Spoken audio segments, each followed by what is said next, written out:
கிறிஸ்துவுக்குள் பிரியமான சகோதர சகோதரிகளே, இயேசு கிறிஸ்துவின் இனிதான நாமத்தில் உங்கள் அனைவருக்கும் என் அன்பின் வாழ்த்துக்கள்.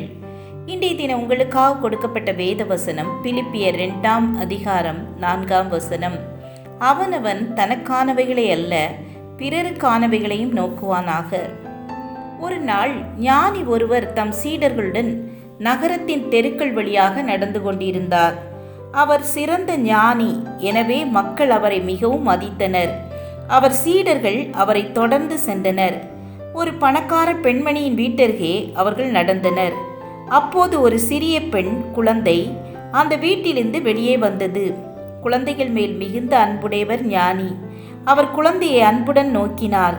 குழந்தை ஒரு தட்டு நிரம்ப ரோஜா மலர்களை கொண்டு வந்து ஞானி அதை ஏற்றுக்கொள்ள வேண்டும் என கேட்டுக்கொண்டது. மலர்கள் மனம் தரும் பொருட்கள், தைலங்கள் என்றால் அவர் மிகுந்த மகிழ்ச்சி அடைவார் என்பது சீடர்களுக்கு தெரியும். ஒரு ரோஜா மலரை மட்டும் எடுத்துக்கொண்டு தட்டை சீடர்களிடம் நீட்டினார். சீடர்களுக்கு சொல்லவா வேண்டும்? தலைக்கு 2-3ஆக அவர்கள் மலரை அள்ளி கொண்டனர். மலர்களை அர்ப்பணித்த குழந்தை மகிழ்ச்சியுடன் இல்லம் சென்றது. சீடர்கள் புடைசூழ ஞானியின் உலா தொடங்கியது. ஒரு வயதான மூதாட்டி ஞானியை தன் வீட்டுக்குள் வரவேற்றாள். சீடர்கள் உள்ளே சென்று அமர்ந்தனர். ஒரு பணியாள் ஆப்பிள் பழத்தட்டை அவர் முன் வைத்தார். ஒரு பழத்தை எடுத்து சுவைத்தார் ஞானி. பழம் மிகவும் சுவையாக இருந்தது.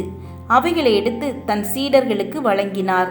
சீடர்கள் பழங்களை சுவைத்து உண்டனர்.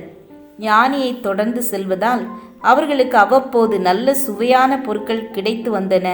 எனவே இந்த சந்தர்ப்பங்களை சீடர்களில் எவரும் தவற விடுவதில்லை. செல்வந்தர்கள் வாழும் வீதிகளை எல்லாம் அவர்கள் கடந்து சென்றனர். இப்போது வசதி குறைந்தவர்கள் இடம், நகரின் ஒதுக்குப்புறமான பகுதி, ஏழை விதவை பெண்ணொருத்தி அங்கே நின்று கொண்டிருந்தாள். அவள் ஞானியை தன் சிறிய வீட்டுக்கு வருமாறு அழைத்தாள்.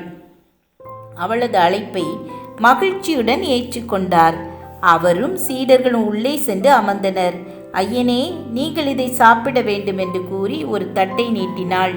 தட்டை பெற்றுக்கொண்ட ஞானி அதில் திராட்சை பழங்கள் இருந்ததை பார்த்தார். ஒரு பழத்தை எடுத்து வாயில் போட்டார். சுவைத்து உண்டார். சீடர்கள் பார்த்து கொண்டே இருந்தனர். மீண்டும் ஒரு பழத்தை பீய்த்து வாயில் போட்டு மென்று சுவைத்தார். இப்படியாக எல்லா பழத்தையும் தான் ஒருவராகவே திண்டி தீத்தார். தங்களுக்கு அப்பழத்தை வாங்காமல் தானே உண்டதை கண்ட சீடர்கள் வியப்படைந்தனர். திராட்சை பழம் வழங்கிய ஏழை கைம்பெண்ணுக்கு நன்றி கூறினார் ஞானி. பின்னர் வெளியே வந்து நடக்கத் தொடங்கினார்.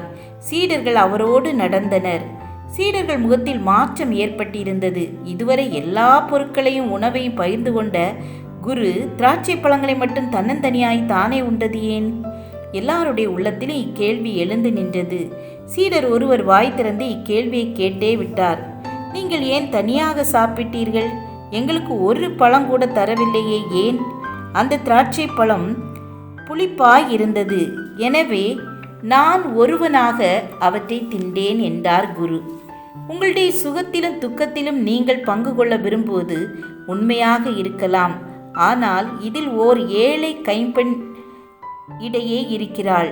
அவள் தந்த திராட்சை பழங்களை உங்களுடன் பகிர்ந்து கொண்டால் இந்த பழம் புளிக்கிறது என்று நீங்கள் சாப்பிடும் போதே சொல்லி விமர்சனம் செய்து அந்த பெண்ணின் மனதை புண்படுத்தி விடுவீர்கள். அவளது மனது படாத பாடுபட்டு நொந்து போய்விடும். அதனால்தான் திராட்சை பழங்களை உங்களுக்கு தரவில்லை என்று சொன்னார் அவர். எவருடைய மனதையும் புண்படுத்தக்கூடாது என்ற கருத்தில் தங்கள் குரு எத்தனை உண்மையாக இருக்கிறார் என்பதை அறிந்து மகிழ்ந்தனர் சீடர்கள்.